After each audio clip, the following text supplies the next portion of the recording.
राम का वन गमन। कोप भवन में घटनाक्रम की जानकारी बाहर किसी को नहीं थी। यद्यपि सभी सारी रात जागे थे। कैकई अपनी जिद पर अड़ी हुई। राजा दशरथ उन्हें समझाते हुए, नगरवासी राज्याभिषेक की तैयारी करते हुए। गुरु वशिष्ठ की आंखों में भी नींद नहीं थी। आखिर राम का अभिषेक था। दिन चढ़ते के साथ चहल पहल और बढ़ गई। हर व्यक्ति शुभ घड़ी की प्रतीक्षा में। महामंत्री सुमंत्र कुछ असहज थे। महर्षि के पास आए। दोनों ने महाराज के बारे में चर्चा की। पिछली शाम से किसी ने महाराज को नहीं देखा था। कुछ लोगों के लिए इसका कारण आयोजन की व्यस्तता थी। महर्षि ने सुमंत्र को राजभवन भेजा। समय तेजी से बीत रहा था। शुभ घड़ी निकट आ रही थी। सारी तैयारियां हो चुकी थी। केवल महाराज का आना शेष था। सुमंत्र तत्काल राजभवन पहुंचे। कैकेयी के महल की सीढ़ियां चढ़ते हुए सुमंत्र को एक अनजान डर ने घेर लिया। अंदर पहुंचे, देखा कि महाराजा पलंग पर पड़े हैं, बीमार, दीनहीन। सुमंत्र का मन भापते हुए कैकेयी ने कहा, चिंता की कोई बात नहीं है मंत्रीवर। महाराज राज्याभिषेक के उत्साह में रात भर जागे हैं। वे बाहर निकलने से पूर्व राम से बात करना चाहते हैं। कैसी बात? सुमंत्र ने पूछा।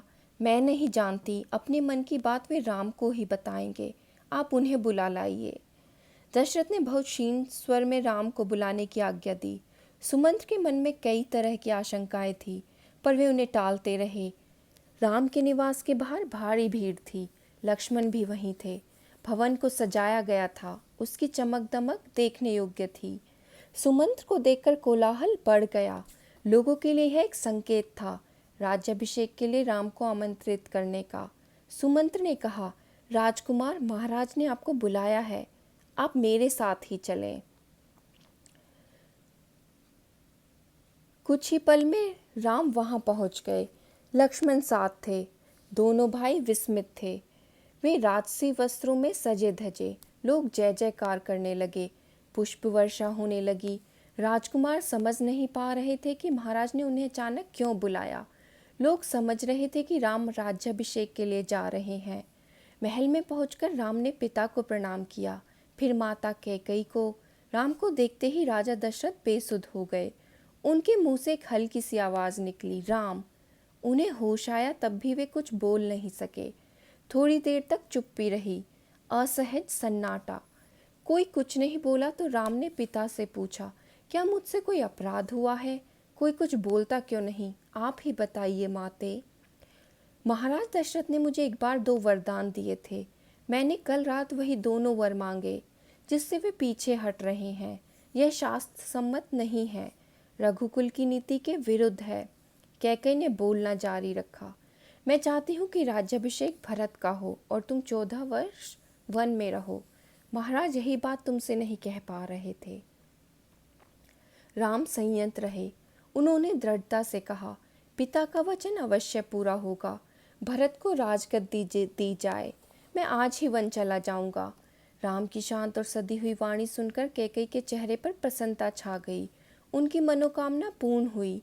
राजा दशरथ चुपचाप सब कुछ देख रहे थे, स्पंदनहीन।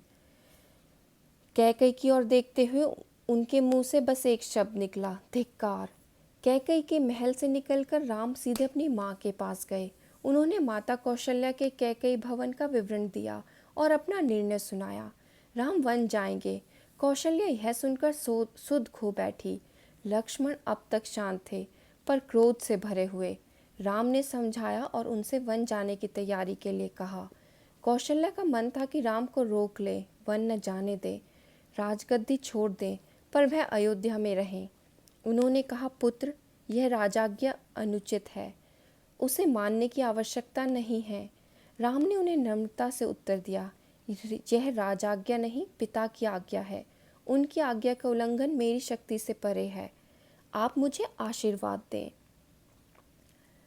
लक्ष्मण से राम का संवाद जारी रहा। राम ने वन गमन को भाग्यवश आया उलटफेर कहा। लक्ष्मण इससे सहमत नहीं थे। वे इसे कायरों का जीवन मानते थे। उन्होंने राम से कहा, आप बाहुबल से अयोध्या का राज्य छीन लें। देखता हूँ कौन विरोध करता है। अधर्म का सिंहासन मुझे नहीं चाहिए, मैं वन जाऊंगा। मेरे लिए तो जैसा राज सिंहासन वैसा ही वन। कौशल्या ने स्वयं को संभाला, उठी और राम को गले लगा लिया। वे राम के साथ वन जाना चाहती थी। राम ने मना कर दिया, कहा कि वृद्ध पिता को आपके सहारे की अधिक आवश्यकता है। कौशल्या ने राम को विदा करते हुए कहा, जाओ पुत्र, दसों दिशाएं तुम्हारे लिए मंगलकारी हों। मैं तुम्हारे लौटने तक जीवित रहूंगी। कौशल्या भवन से निकलकर राम सीता के पास गए, सारा हाल बताया, विदा मांगी, माता पिता की आयु का उल्लेख किया, उनकी सेवा करने का आग्रह किया। कहा, प्रिय तुम निराश मत होना, 14 वर्ष के बाद हम फिर मिलेंगे। राम के वनगमन का समाचार तब तक सीता के पास नहीं पहुंचा था। राम को देखकर कुछ आशंका हुई, अनिष्ट की। राम ने विदा मांगी तो सीता व्याकुल हो गई, क्रोधित भी हुई, निर्णय पर प्रतिवाद किया। राम नहीं माने तो सीता ने उनके साथ जंगल जाने का प्रस्ताव रखा। सीता ने कहा, मेरे पिता का आदेश है कि मैं छाया की तरह हमेशा आपके साथ रहूं। अंततः राम को उनकी बात माननी पड़ी। तभी लक्ष्मण भी वहां आ गए, वह भी साथ जाने को तैयार थे। राम ने उन्हें इसकी स्वीकृति दे दी, शीघ्र तैयारी करने को कहा। राम चाहते थे कि सीता वन न जाएं, अयोध्या में रहें। वे इसकी अनुमति दे चुके थे।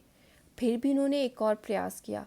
सीते, वन का जीवन बहुत कठिन है, न रहने का ठीक स्थान, न भोजन का ठिकाना, कठिनाइयाँ कदम कदम पर। तुम महलों में पली हो, ऐसा जीवन कैसे जी सकोगी? सीता ने उत्तर नहीं दिया, मुस्कुरा दी। उन्हें पता था कि राम अपने दिए वचन से पलट नहीं सकते। राम वन जा रहे हैं, यह समाचार पूरे नगर में फैल चुका था। नगरवासी दशरथ और कैकई को धिक्कार रहे थे। कुछ देर पहले तक जहाँ उत्सव की तैयारियां थी, वहाँ उदासी ने घर कर लिया। सड़कें गीली थी लोगों के आंसुओं से।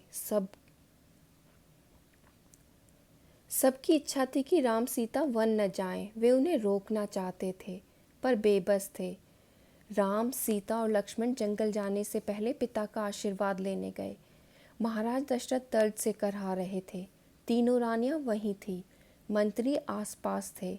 मंत्रीगण रानी कैकई को अब भी समझा रहे थे। क्षुब्ध थे पर तर्क का साथ नहीं छोड़ना चाहते थे। ज्ञान, दर्शन, नीति, रीति, परंपरा सबका हवाला दिया। कैकई अड़ी रही। राम ने कक्ष में प्रवेश किया तो दशरथ में जीवन का संचार हुआ। वे उठकर बैठ गए। उन्होंने कहा, पुत्र, मेरी मति मारी गई है। मैं वचनबद्ध हूँ, ऐसा निर्णय करने के लिए विवश हूँ, पर तुम्हारे ऊपर कोई बंधन नहीं है। मुझे बंदी बना लो और राज संभालो। यह राज सिंहासन तुम्हारा है, केवल तुम्हारा। पिता के वचनों ने राम को झकझोर दिया। वे दुखी हो गए, पर उन्होंने नीति का साथ नहीं छोड़ा। आंतरिक पीड़ा आपको ऐसा कहने पर विवश कर रही है। मुझे राज्य का लोभ नहीं है, मैं ऐसा नहीं कर सकता। आप हमें आशीर्वाद देकर विदा करें। विदाई का दुख सहन करना कठिन है, इसे और न बढ़ाएं। इसी बीच कैकई ने राम, लक्ष्मण और सीता को वल्कल वस्त्र दिए। राम ने राजसी वस्त्र उतार दिए, तपस्वियों के वस्त्र पहने। सीता को तपस्विनी के वेश में देखना सबसे अधिक दुखदायी था। महर्षि वशिष्ठ अब तक शांत थे। उन्हें क्रोध आ गया। उन्होंने कहा, सीता वन जाएगी तो सब अयोध्यावासी उसके साथ जाएंगे। भरत सूनी अयोध्या पर राज करेंगे। यहाँ कोई नहीं होगा, पशु पक्षी भी नहीं। एक बार फिर राम ने सबसे अनुमति मांगी। आगे आगे राम, उनके पीछे सीता, उनके पीछे लक्ष्मण। महल के ठीक बाहर मंत्री सुमंत्र रथ लेकर खड़े थे। रथ पर चढ़कर राम ने कहा, महामंत्री, रथ तेज चलाइए। नगरवासी रथ के पीछे दौड़े। राजा दशरथ और माता कौशल्या भी पीछे पीछे गए। सब रो रहे थे, सबकी आंखों में आंसू थे। पुरुष, महिलाएं, बूढ़े, जवान, बच्चे मीलों तक नंगे पांव दौड़ते रहे। राम यह दृश्य देखकर विचलित हो गए, भावुक भी। उनसे यह देखा नहीं जा रहा था। उन्होंने सुमंत्र से रथ को और गति से हाँकने को कहा, ताकि लोग हार जाएं, थककर पीछे छूट जाएं, घर लौट जाएं। राजा दशरथ लगातार रथ की दिशा में नजरें गड़ाए रहे, खड़े रहे, जब तक रथ आंखों से ओझल नहीं हो गया। रथ दिखना बंद हुआ तो वे धरती पर गिर पड़े। रथ दिन भर दौड़ता रहा। वन अभी दूर था। तमसा नदी के तट तक पहुँचते पहुँचते शाम हो गई। वनवासियों ने रात वहीं बिताई। अगली सुबह वे दक्षिण दिशा की ओर चले। हरे भरे खेतों के बीच से गोमती नदी पार कर राम, सीता और लक्ष्मण सई नदी के तट पर पहुँचे। महाराज दशरथ के राज्य की सीमा वहीं समाप्त होती थी। राम ने मुड़कर अपनी जन्मभूमि को देखा, उसे प्रणाम किया, कहा, हे जननी, अब 14 वर्ष बाद ही तुम्हारे दर्शन कर सकूंगा। शाम होते होते वे गंगा के किनारे पहुंच गए। शंगवेरपुर गांव में निषाद राज कुहू ने उनका स्वागत किया। राम ने रात वहीं विश्राम किया। कुहराज के अतिथि के रूप में वन क्षेत्र आ गया था, नदी के उस पार। अगली सुबह राम ने महामंत्री को समझा बुझाकर वापस भेज दिया। दोनों राजकुमारों और सीता ने नाव से नदी पार की। सुमंत्र तट पर खड़े रहे वनवासियों के उस पार उतरने तक। उसके बाद वे अयोध्या लौट आए। सुमंत्र का खाली रथ अयोध्या पहुंचा तो लोगों ने उसे घेर लिया। वे राम के बारे में जानना चाहते थे। सुमंत्र बिना कुछ बोले सीधे राजभवन गए। राजा दशरथ कौशल्या भवन में थे, बेचैन, सुमंत्र की प्रतीक्षा में। उन्होंने कहा, महामंत्री, राम कहाँ हैं? सीता कैसी हैं? लक्ष्मण का क्या समाचार है? वे कहाँ रहते हैं? क्या खाते हैं? सुमंत्र की आंखों में आंसू थे। उन्होंने एक एक कर महाराज के सभी प्रश्नों का उत्तर दिया। सुमंत्र को पता था कि दशरथ को इन उत्तरों से संतोष नहीं होगा। महाराज की बेचैनी बनी रही, बढ़ती गई। वन गमन के छठे दिन दशरथ ने प्राण त्याग दिए। राम का वियोग उनसे सहा नहीं गया। दूसरे दिन महर्षि वशिष्ठ ने मंत्री परिषद से चर्चा की। सबकी राय थी कि राजगद्दी खाली नहीं रहनी चाहिए। तय हुआ कि भरत को तत्काल अयोध्या बुलाया जाए। घुड़सवार दूत रवाना किए गए, इस निर्देश के साथ कि उन्हें अयोध्या की घटनाओं के संबंध में मौन रहना है।